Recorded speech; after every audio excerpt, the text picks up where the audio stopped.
டேய், நாம சொன்னத அந்த ஆர்த்தியோட அப்பம் பெருசா எடுத்துக்க மாட்டேங்கிறான்ல. அவன் தான் உங்களை மனுஷனாவே மதிக்கலையே. நாம சொன்னத அவன் நம்பணும்னா அதுக்கு ஒரே வழிதான் இருக்கு. It's a plain route. அந்த ஆர்த்தியை நாம தேடி கண்டுபிடிக்கணும். கண்டுபிடிச்சு அவளை கொண்டு போய் அவங்க அப்பங்கிட்ட ஒப்படைச்சோன்னு வையே, அவன் நன்றி சொல்ல கூட முடியாம அப்படியே அசந்து போய் நிப்பான். அப்போ நாம கேட்கணும், இங்க பார், நாங்க செய்ய வேண்டிய உதவியை செஞ்சிட்டோம், நீ எங்களுக்காக ஆர்த்திக்கு அடைக்கலம் கொடுத்த சாருவோட ஹாஸ்டலை மூடுறதுக்கு ஹெல்ப் பண்ணணும்னு கேட்கணும்.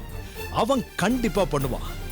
இந்த பிளான் கண்டிப்பா சக்சஸ் ஆகும். எனக்கு நம்பிக்கை இருக்கு. I believe in that. What you say? எனக்கு நம்பிக்கை இல்ல. ஏய், வாய் மூடா. அவசகுணம் பிடிச்சவனே. புரியாம பேசாதீங்க பாஸ். ஆர்த்தி இருக்கிற இடத்த கண்டுபிடிச்சிட்டீங்கன்னு வச்சுங்களேன், அவளை எப்படி தூக்கிட்டு வருவீங்க? அவ என்ன தனியாவா இருப்பா? அவ கூடவே மோட்டர்ல வச்சு உங்க மூக்க கூட உடைச்சானே நோஸ் பிரேக்கர், அவன் கூட இருப்பான். அப்புறம் எப்படி தூக்கிட்டு வருவீங்க? அப்படியே தூக்குனாலும் நாளைக்கு ஏதாவது பிரச்சனை ஆயிடுச்சுன்னா கிட்னாப்பிங் கேஸ்ல உள்ள வெளியிருவாங்க பாஸ். உங்க பிளான் பயங்கர ரிஸ்க், யோசிச்சுக்குங்க. நீ சொல்றதும் சரிதான். நாம ஏன்டா அவ்வளவு ரிஸ்க் எடுக்கணும்? அந்த ஆர்த்தி எங்க இருக்காங்கறத மட்டும் ட்ரேஸ் பண்ணி அவங்க அப்பா கிட்ட சொல்லிட்டா மத்தத அவன் பாத்துக்குவா. அப்புறம் அவனை நாம சாரு கிட்ட மோத விடுவோம்.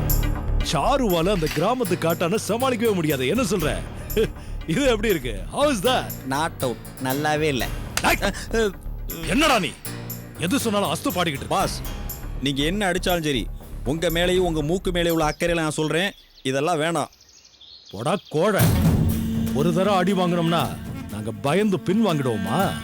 டேய், ஒண்ணு தெரிஞ்சுக்கோ, வீரனுக்கு ஒரு தரம் தான் சாவு, கோழைக்கு தனம் தனம் சாவு. எப்படி பாஸ்? என்ன என்ன எப்படி? இல்ல, எத்தனைடா அடி வாங்கினாலும் கஞ்சி போட்டு அயன் பண்ண மாதிரி உங்க வீர மடங்காம அப்படியே நிக்குதே, அத சொல்றேன். புரட்டி புரட்டி அடிச்சாங்களே பாஸ், அவ்வளவு அடி வாங்கினதுக்கு அப்புறமும் அசையாம நிக்கிறீங்கன்னா உங்க வீரம் சாதாரண வீரல்ல பாஸ். போதும், வா. இந்தாங்க key. Good catch. Clean out. போடா. பையனுக்கு கார் வாங்கி கொடுக்க சொல்லி சம்மந்தி வீட்டுக்காரங்க ரொம்ப நெருக்கடி கொடுக்கறாங்க. அனு, என்ன பண்றதுன்னு ஒரே யோசனையா இருக்கு. என்னப்பா இது? பொண்ணுக்கு கல்யாணம் பண்ண செலவுல இருந்தே இன்னும் நீ மீண்டு வரல. ஏதோ இருக்கிற ஒரு வீட்டை வித்து அந்த செலவை சரி கட்டலான்னு பார்த்தா அதுக்குள்ள ஹனிமூனுக்கு அனுப்பணும், காசு கொடுன்னு கேட்டாங்க. இப்போ காரா? நீ என்ன ஏடிஎம் மெஷினா? நினைச்சப்போ பணத்தை வித்ட்ரா பண்றதுக்கு? ஏய், நான் சீரியஸா பேசிட்டு இருக்கேன், நீ சிரிச்சிட்டு இருக்க. இப்போ திடீர்னு கார் வாங்கணும்னா நீ எங்க போவ பணத்துக்கு? உனக்கு என்ன நிலையான வருமானமா இருக்கு? ஹாஸ்டல் நடத்துறேங்கிற பேரு தான், ஆனா அதையும் நீ கமர்ஷியலா நடத்தல. இன்னும் கொஞ்சம் பொண்ணுங்களை சேர்த்து ஹாஸ்டலை எக்ஸ்பேண்ட் பண்ணி கமர்ஷியலா சக்சஸ்ஃபுல்லா நடத்தலாம்னா அதுக்கு லைசன்ஸ், பெர்மிட், அது இதுன்னு இவர் கட்டையை போட்டுட்டாரே. சரி, எக்ஸ்பேண்ட் பண்ணலனாலும் பரவாயில்ல, அட்லீஸ்ட் இருக்கிறவங்களாவது ஒழுங்கா இருக்காங்களா? நீ சேர்த்துக்கிட்ட 3 பேர்ல ஒருத்தி வாடகையே குடிக்காம ஓடி போயிட்டா, இன்னொருத்தி வாடகை என்னமோ கரெக்டா குடுக்கறா, ஆனா அட்வான்ஸ கண்ணிலேயே காட்ட மாட்டேங்கிறா. 2 பேர் குடுக்கற வாடகையை வச்சு ஹாஸ்டல் செலவுக்கே கரெக்டா இருக்கும். இதுல காருக்கு என்ன பண்றது? பாவம் பா செண்பகா, அவ ரொம்ப நல்லவ. அவகிட்ட அட்வான்ஸ் குடுக்கறதுக்கு பணம் இருந்திருந்தா கண்டிப்பா கொடுத்திருப்பா. இல்ல, பாவம் அவ என்ன பண்ணுவா சொல்லு? இதுக்கு தான் நான் ஆரம்பத்திலேயே சொன்னேன், ஒரு எஸ்டாப்லிஷ்மெண்ட் நடத்துறேன்னா அதை அதுக்குரிய விதத்துல நடத்தணும்னு. பலசரக்கு வியாபாரம் பண்ணா அதை பலசரக்கு வியாபாரமா மட்டும்தான் பண்ணணும். அதை விட்டுட்டு கவர்மெண்ட் ரேஷன் கடை, நியாய விலை கடை மாதிரி நடத்தக்கூடாது. அப்புறம் நீ தான் நஷ்டப்பட்டு போவ. நீ என்ன ஹாஸ்டல் மாதிரியா நடத்திக்கிட்டு இருக்க? தர்ம சத்திரம் மாதிரி நடத்துற. இப்போவும் உனக்கு சொல்றேன் சாரு, வியாபாரத்துல தர்மம் பார்க்க கூடாது, தர்மத்துல வியாபாரம் பார்க்க கூடாது. அது வேற, இது வேற. நீ வியாபாரத்தை வியாபாரமா பண்ணு. தர்மம் பண்ணணும்னு நினைச்சேன்னா அதை நீ தனியா பண்ணிட்டு போ. அதை விட்டுட்டு இப்படி ரெண்டுத்தையும் சேர்த்து மிக்ஸ் பண்ணேன்னா கடைசியில நஷ்டப்பட்டு நிக்க போறது நீதான். இப்போ ஹாஸ்டல் அகாமடேஷனுக்கு வாங்குற வாடகை 2500 ரூபாய். நீ பண்ணி கொடுக்கற சௌரியத்துக்குலாம் ஈஸியா 5000 ரூபாய் 6000 ரூபான்னு தாராளமா வாங்கலாம். இப்பெல்லாம் அகாமடேஷனுக்கு எவ்வளவு டிமாண்ட் இருக்குன்னு உனக்கு தெரியுமா? தர்மமே இல்லாத வியாபாரம் களவாடுறதுக்கு சமம். அனு, டிமாண்ட் இருக்குங்கிறதுக்காக நான் சொன்னதுதான் வேற, வாங்குறதுனா வாங்குங்க, இல்லனா போங்கன்னு என்னால விற்க முடியாது. அது அயோக்கியத்தனம். 10 ரூபாய் அடக்க விலையில இருக்கிற பொருளை டிமாண்ட் இருக்குங்கிறதுக்காக 100 ரூபான்னு கூசாம சொல்லி என்னால விற்க முடியாது. களவாணித்தனமான ஒரு வியாபாரத்தை என்னால செய்ய முடியாது. அப்போ அந்த வியாபாரத்தை செய்யாத, விட்டுடு. நான் சொல்றது நீ புரிஞ்சுக்கவே மாட்டேங்கிற சாரு. நீ என்னமோ நியாயமா வியாபாரம் பண்றதா நீ நினைச்சுக்கிட்டு இருக்க. ஆனா உண்மையில நீ பண்றது வியாபாரமே இல்ல. இந்த பட்டினத்தார் சாமியாரா போறதுக்கு முன்னால தங்கிட்ட இருந்த பணம் காசையெல்லாம் தெருவுல சூற விட்டுட்டு போனாருன்னு சொல்லுவாங்க. அந்த மாதிரி இருக்கு நீ பண்றது. நீ என்ன பட்டினத்தாரா சாமியாரா போகணும்னு முடிவு பண்ணிட்டியா? நீ வாழ வேண்டிய மிச்ச வாழ்க்கைக்கு உனக்கு பணம் தேவையில்லை. Don't be a fool sir. நான் பட்டினத்தார் இல்லதா, எனக்கு காசு வேணும் தான். ஆனா அதுக்காக I can't sell my own self. என்னையே நான் வித்துக்க முடியாது. நான் நம்புற விஷயங்களை, என்னோட கொள்கைகளை, என்னோட இன்டெகிரிட்டிய என்னால விற்க முடியாது. இதுக்கு மேல உனக்கு சொல்லி புரிய வைக்கவும் என்னால முடியாதுமா. சரி அதை விடு. இப்ப கார் விஷயத்துல என்ன செய்யறதா இருக்க? அதுதான் எனக்கும் புரியல. கையில காசு இல்ல, என்ன செய்யறதுன்னு புரியல. பேசாம இந்த சம்பந்தி வீட்டுக்காரங்களை கழட்டி விட்டுரு. என்னப்பா? நேரடியா அவங்க கிட்ட என்கிட்ட இப்ப பணம் இல்ல, இந்த கார் எல்லாம் என்னால வாங்கி தர முடியாதுன்னு கட் அண்ட் ரைட்டா சொல்லிடு. இல்லனா இப்ப வாங்கி தரேன் அப்ப வாங்கி தரேன் கொஞ்ச நாளைக்கு இழுத்தடி. கேட்டு கேட்டு போர் அடிச்சு போய் கடைசியில அவங்களே விட்டுருவாங்க. அது மட்டும் நினைக்காத. சம்பந்தியும் சம்பந்தி அம்மாவும் ஒருவேளை அப்படி நினைச்சா கூட மாப்பிள்ளையும் நிவியும் சும்மா இருக்க மாட்டாங்க. எனக்கு எப்படி புருஷன் வாய்ச்சாரோ அதே மாதிரி அச்சு பெசகாம வச்சிருக்காரு நிவிக்கு. என் புருஷனாவது கல்யாணம் முடிஞ்சு கொஞ்ச நாளுக்கு அப்புறம் தான் ஆரம்பிச்சாரு. நிவி புருஷன் கல்யாணம் பண்ண அன்னையில இருந்தே ஆரம்பிச்சிட்டாரு. ஒரே ஒரு விஷயம் என்னன்னா, நான் என் புருஷனோட மைண்ட் செட்டுக்கு நேர் எதிரா இருந்தேன். நிவி அவ புருஷன் என்ன மைண்ட் செட்ல இருக்காரோ அதே மைண்ட் செட்ல தான் அவளும் இருக்கா. ஒரே வேவ் லென்த். அதனால எனக்கும் என் புருஷனுக்கு வந்த மாதிரி பிரச்சனை நிவிக்கும் அவ புருஷனுக்கும் வரவே வராது. புருஷன் வாங்கிட்டு வான்னு சொல்றதுக்கு முன்னாடியே இவ நான் போய் வாங்கிட்டு வந்துடுறேன் நம்ம முன்னாடி வந்து நிப்பா. நவீன காலத்து நலாயினி. பத்தாக்குறைக்கு இவர் வேற சம்பந்தி வீட்டுக்கு போய் சம்பந்தி வீட்டுக்காரங்க கிட்ட ஏதோ சொல்லி கிளப்பி விட்டுருக்காரு. அவங்க ஹாஸ்டலுக்கு வந்து நீங்க இப்பவே ஹாஸ்டலை காலி பண்ணுங்க அது இதுன்னு சொல்லி குதிக்க ஆரம்பிச்சிட்டாங்கப்பா. நான் வாயை வச்சுக்கிட்டு சும்மா இருக்க முடியாம உங்களுக்கு ஏதாவது வேணும்னா அதை கேளுங்க, அதை விட்டுட்டு நான் எப்படி இருக்கணும் என்ன நடத்தணும்லாம் நீங்க சொல்ல வேணாம்னு சொல்லிட்டேனா அதையே அவங்க கெட்டியா புடிச்சுக்கிட்டாங்க. நாங்க காரை கேட்டோமே எங்கன்னு ஆரம்பிச்சிட்டாங்க.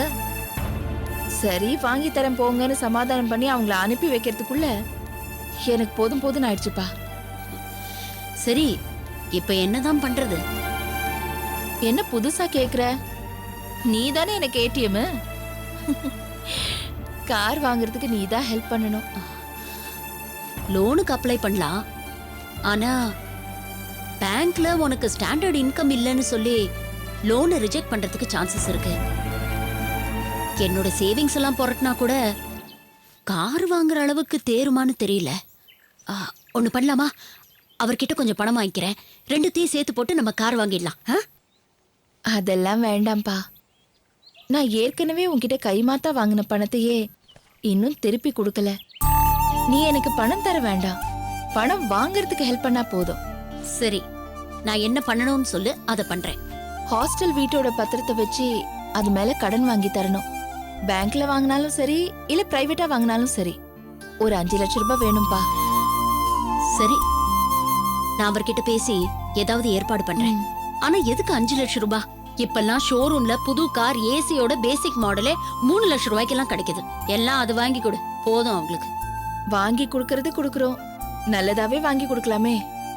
அப்புறம் மாப்பிள்ள சொல்லுவாரு, இந்த மாதிரி சாதாரணமான கார்லயே உங்க பொண்ணை கூட்டிட்டு போகணும் அப்படின்னு கேட்பாரு. இந்த மாதிரி அர்த்தமில்லாத சவடால் பேச்சுக்களை எல்லாம் என் வாழ்க்கை முழுக்க கேட்டு கேட்டு என் காதே புளிச்சு போச்சு. வா வா. சங்ககால நூல்கள் யாவும் மிகவும் சிறப்புடைய. போர் அடிக்குது, கொஞ்சம் சத்தமா தான் படியே, நானும் பாடத்தை கேட்டுக்கிறேன். எனக்கு பதிலா நீ தான் போய் எக்ஸாம் எழுத போறியாக்கும். எனக்கு ஈ ஓட்டிட்டு இருக்கிறீரு? இல்ல ஸ்கூட்டர் நீயும் ஒரே மாதிரியா இருக்கீங்களா, அதான் குழம்பி போயிட்டேன். என் கால் ஒடிஞ்சு போனதுல இருந்து உமக்கு கொழுப்பு கொஞ்சம் ஜாஸ்தியா தான் போச்சு. இரு உம கொழுப்பை குறைக்கிறேன். உட்காந்து தின்னு உனக்கு தான் கொழுப்பு ஏறி போச்சு. முதல்ல அந்த கொழுப்பை இறக்கு, விட்டா நாள் முழுக்க பேசியே செம்பம்.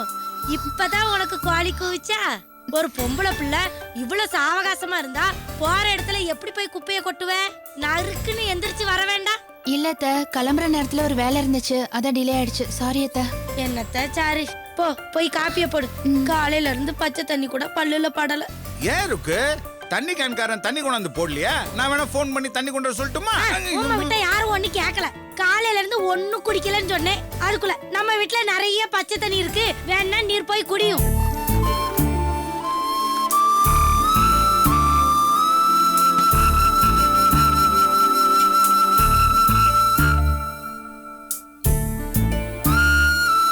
செண்பகா, காஃபியா குடு. செண்பகா, காஃபி சூப்பரா இருக்கு. தேங்க்ஸ். எங்க அம்மா அப்படிதான் காசு விஷயத்துல அப்படி பேசுவாங்க. நீ எதுவும் தப்பா எடுத்துக்காத. எங்க அம்மா கத்துறது எனக்கே பிடிக்காது. நான் ஒன்னும் தப்பா நினைக்கலையே. இந்த மாதிரி சமாதானம் சொல்றதுதான் சங்கடமா இருக்கு. இல்ல, நம்ம குடும்பத்தை பத்தி நீ மட்டமா நினைச்சிட கூடாதுல, அதுக்காக தான் சொன்னேன். வேற ஒண்ணும் இல்ல. இல்ல, நான் ஒன்னும் தப்பா நினைக்கல. டேய், ஏண்டா பொம்பளை பிள்ளை வேலை பார்த்துக்கிட்டு இருக்கிற இடத்துல உனக்கு என்னடா வேலை? காஃபி தானே குடிச்சிட்டு இருக்கோம். குடிச்சிட்டல, குளிச்சிட்டு காலேஜுக்கு கிளம்பு.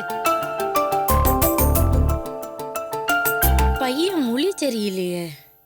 செம்பவம், இந்த பாரு, இப்படி கதை அடிச்சுக்கிட்டே இருந்தா வேலை எப்படி முடியும்? நீ ஆபீஸுக்கு கிளம்ப வேணாமா? ஒண்ணு யாராவது செல்லு போன அடிச்சு தொந்தரவு பண்றாவ, இல்லனா யாராவது இப்படி கதையை அடிச்சுட்டு வேலையை கிடைக்கிறாவ. இதெல்லாம் நீ ஒரு பெரிய விஷயமாவே எடுத்துக்க கூடாது. கவனம் ஃபுல்லா வேலை செய்யறதுல மட்டும்தான் இருக்கணும். என்ன? சரிங்க அத்தை. அத்தைக்கு ஒரு காப்பியை கொடு. போ வேலை கவனி தாயி.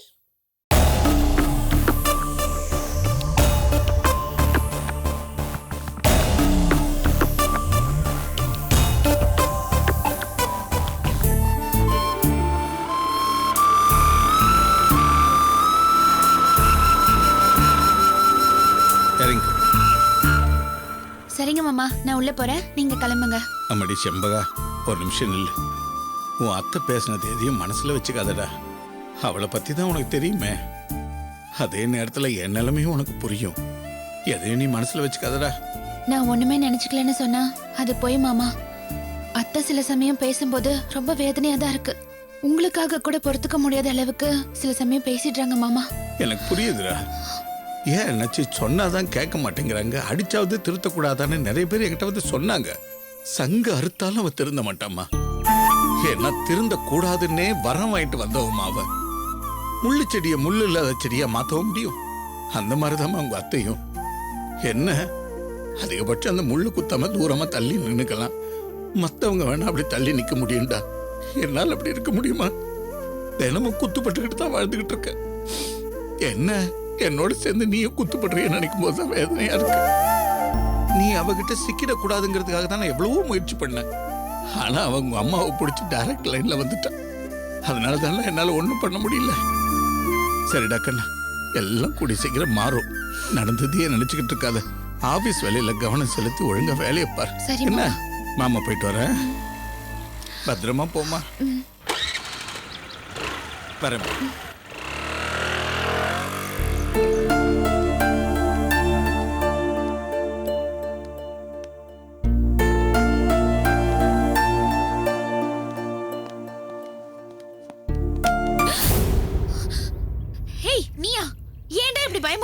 இல்ல, சித்தப்பா இப்பதான் போறாரு.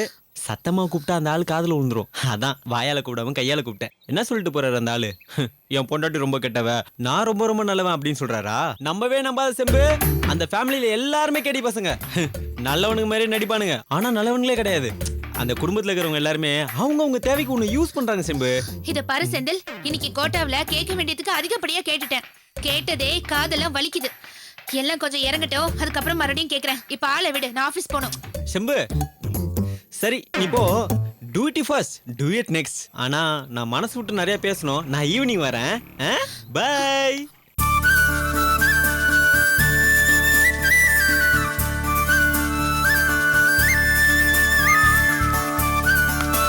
வாட் டார்லிங், வாட்ஸ் சமையல்? ரொம்ப பசிக்குது. கேரட் நறுக்கி பொரியல் பண்ணிடுவேன். புளி ஊற வச்சிருக்கேன். வெண்டைக்காய் புளி குழம்பு உனக்கு பிடிக்கும்ல? செல்லக்குட்டி, நீ எது பண்ணாலும் எனக்கு பிடிக்கும்டி. ஆமாமா, கல்யாணம் வரைக்கும் எல்லா ஆம்பளைங்களும் இப்படிதான் சொல்லுவீங்க.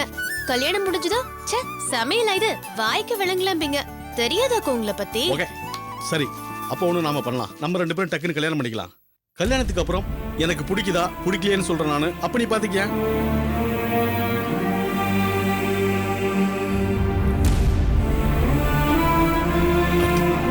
என்ன சார்த்தி, எதுக்கு இப்படி ஓஹோ, கல்யாணம்னு சொன்னதுனாலயா? நமக்கு தான் ஓடி ஒளியறதுக்கே நேரம் சரியா இருக்கே மோகன்.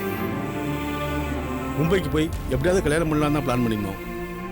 நம்ம இருக்க சூழ்நிலையில இங்க வந்து மாட்டிக்கிட்ட மாதிரி ஆயிப்போச்சு. ரத்தனை வேற இல்ல, உங்க அண்ணன் வேற நம்மளை தேடி வெளியே சுத்திட்டு இருக்கிறான். எனக்கு என்ன பண்றதுன்னே புரியல ஆர்த்தி.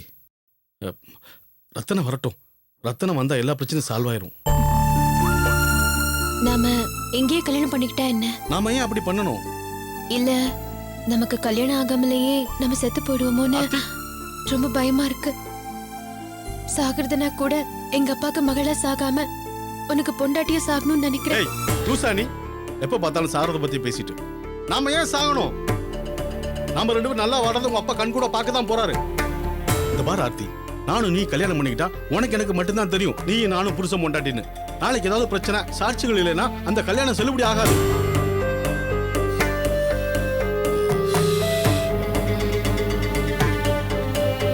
இந்த பாரு ஆர்த்தி, நான் தான் தப்பு பண்ணிட்டேன். ப்ளீஸ் என்னை மன்னிச்சிடு. நான் ஏதோ சும்மா விளையாட்டா பேச போய் நீ இவ்வளவு சீரியஸ் ஆகுன்னு எனக்கு தெரியவே தெரியாது. ப்ளீஸ் ஆர்த்தி. சரி குடு, இதெல்லாம் நான் பண்றேன், நீ போய் அடுப்பை பத்த வை. போ செல்ல குட்டி, போ ஓடு ஓடு ஓடு ஓடு போ. மாமனுக்கு ரொம்ப பசிக்குது, போ சீக்கிரம் ஓடி வா.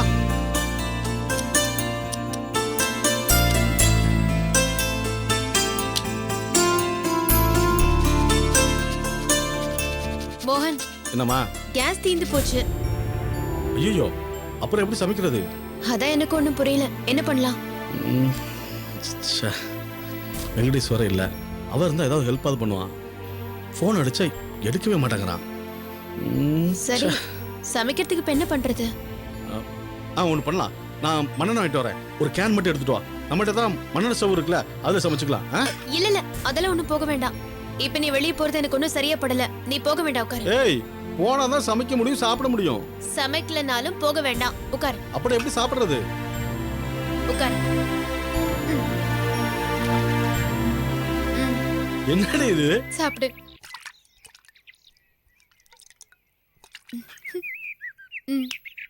இதேமா? ஆமா, சாப்பிடு.